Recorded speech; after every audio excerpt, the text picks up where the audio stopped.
Good morning mga chong! Yoo!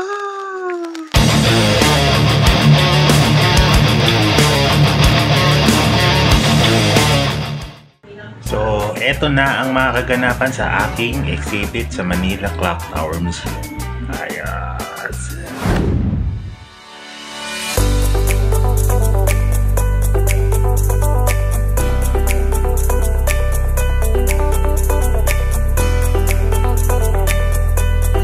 Siyempre, kasama ko nga pala ang buong pamilya para sumuporta. Ayan. Sana mukha ko yung ilagay bigyan. Tapos ang ganito ako. Gawad mo ako. Gusto mo ba? Oo. Sige. Nakahubad yung... Hindi, ganyan. Sexy. Hindi, bibigyan kita ng picture ko nung kabata-bataan. Tama. Ako, gawin mo na lang si mama ng ano.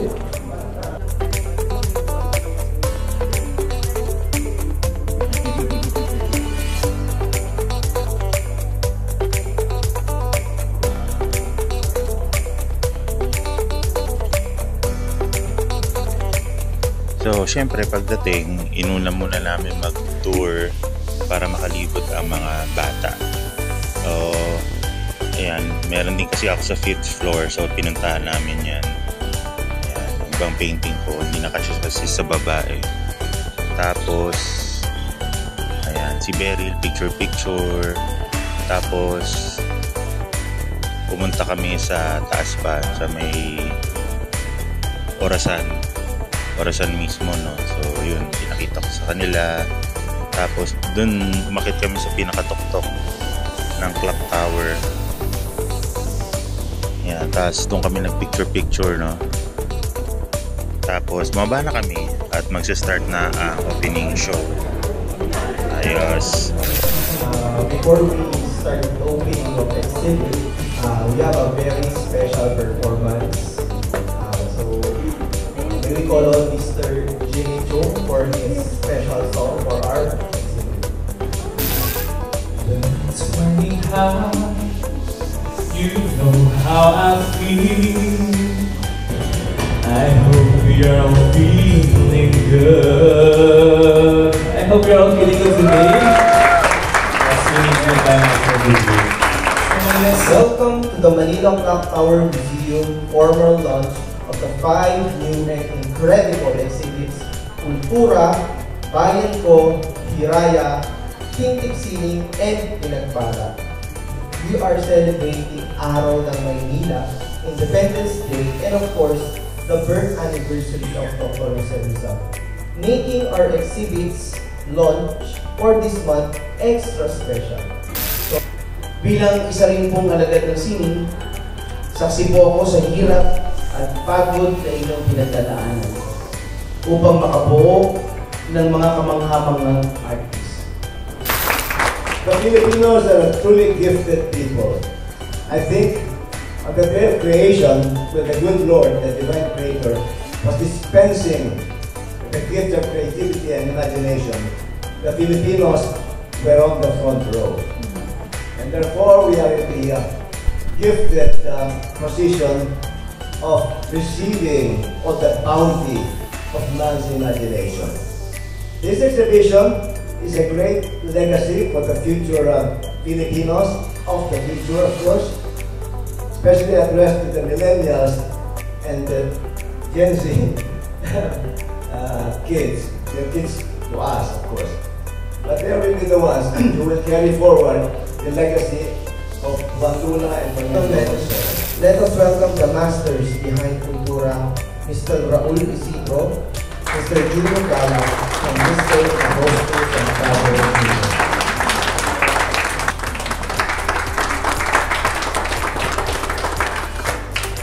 Let us welcome again the artists behind Bayan Ko, Mr. Sid Reyes, Miss March Cordano, Mr. Chick Villanueva, Mr. Manuel Villanueva, Mr. Abu Orobia, Mr. Darwin Guevara, and Mr. Froilan Gomez. So kindly go to our stage for our simple photo. Thank you very much. Hiraya was primarily conceived as a commissioned digital art series, meant to be minted as a non-fungible token, or as you know, the NFT, collections under the Digital Art Specialist Inc.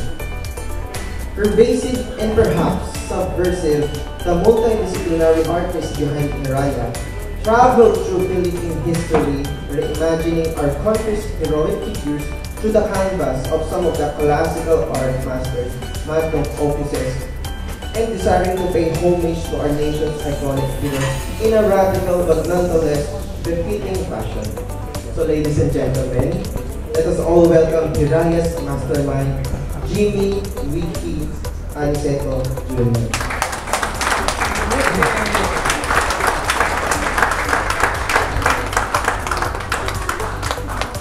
Thank you very much.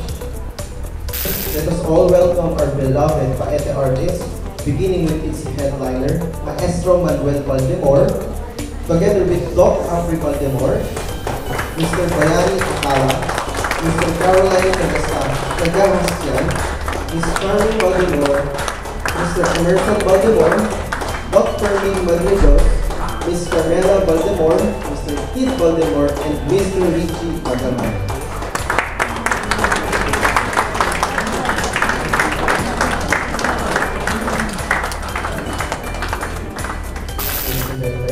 Let us all welcome our talented Filipino visual artist, Mr. Darwin Guevara, Ms. Erna May Alora, Ms. Jeff Sweetan, Mr. Ian Powell Tubi, Mr. Mac James Guevara, Ms. Melissa Panzo, Mr. Michael Katatihan, Mr. Renel Batralo, and Mr. Ryan Tanzo. Let's give them a round of applause.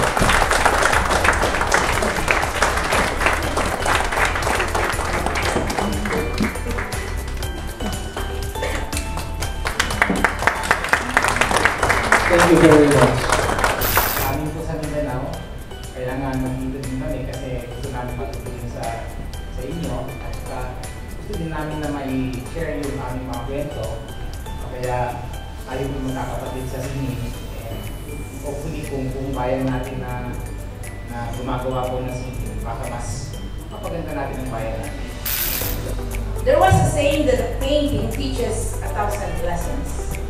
Whatever form of arts it may be, we believe that art has the power to shape the consciousness of its receiver, move him to action, and serve a higher purpose beyond self-enrichment.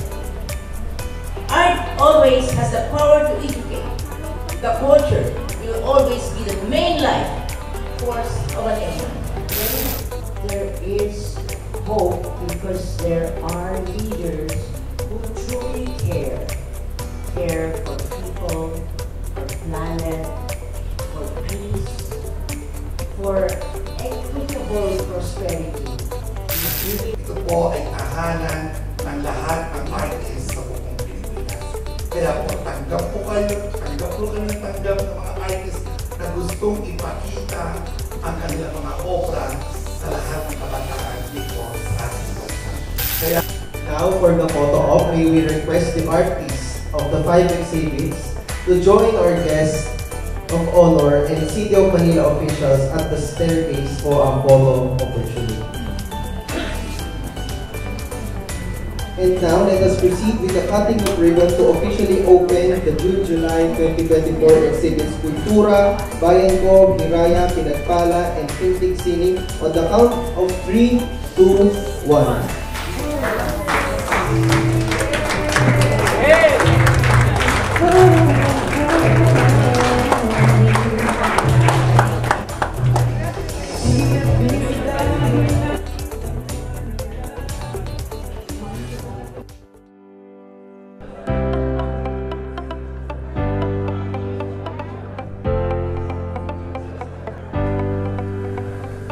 Sir, congrats po. Wiki po, Wiki.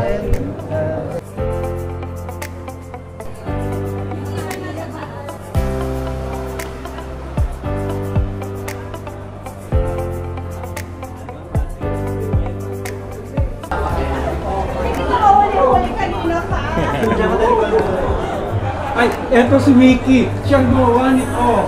Kasamahan namin. Thank you po.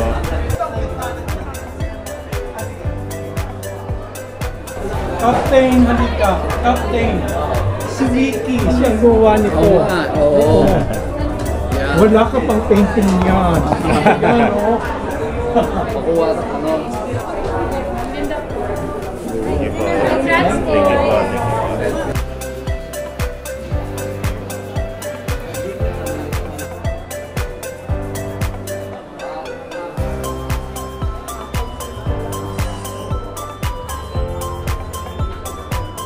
Ito taga-pila.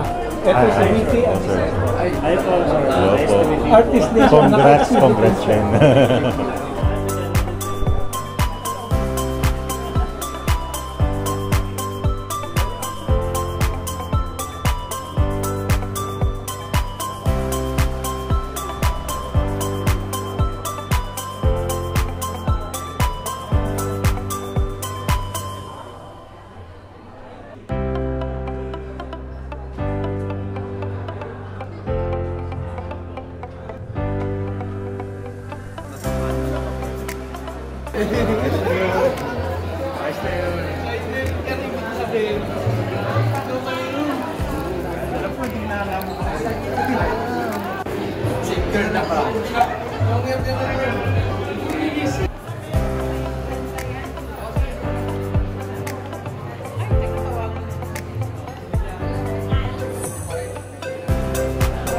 Kay Norman, parang to, nakito ako eh.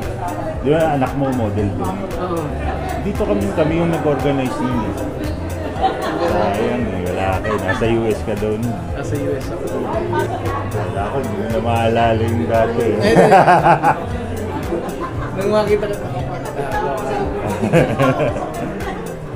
long hair ka pa rin. Wala na ba ako nun? Long hair ka na nun. Ano yan, hindi mo na bilang? Hindi, puputol siya. Puputol ka. Tumaba na. Ako meron pa rin ako dito. Buntot mo, puta.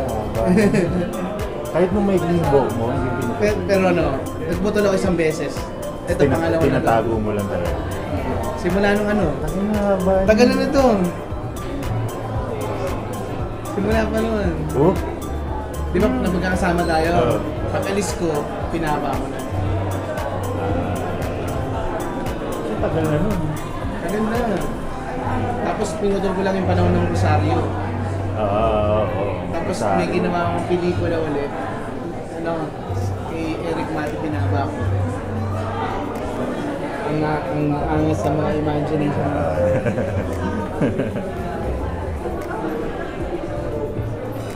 Alam mo, iniisip mo nga nung nakaraan, may pinuntahan ako eh. Yung parang series ng China. Inahaming kayo series na sabi ko sa atin, may gumawa sa atin ng ganito. Yung mga ganyan. O parang ano lang. Ngayon, nakita ko na meron na. Talaga? Sabi ko nung nasa China, wala pa ako nakikita mga ganito na ano. Parang, ano, pinaparody? Kasi si ano, basta parang ano siya, series siya. May mga ganyan siya. Okay. Sabi ko sa pero series niya, walang gumagawa nito. Ngayon, meron naman na gumawa. Meron na ngayon. Ano? Kita tayo dito.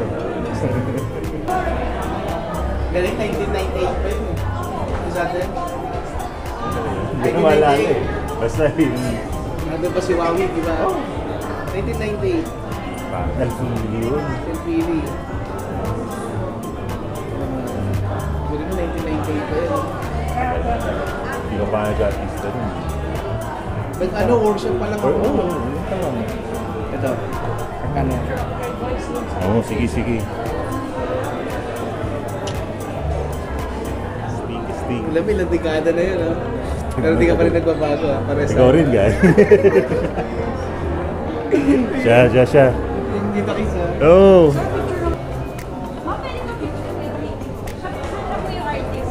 Hello po.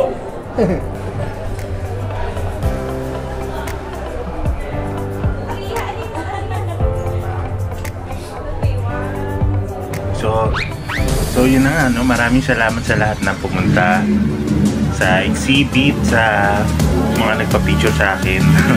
Maraming salamat po sa aking asawa na si Rice, tsaka si Krista. Ayan, maraming salamat. At sa buong ng Manila Clock Tower Museum.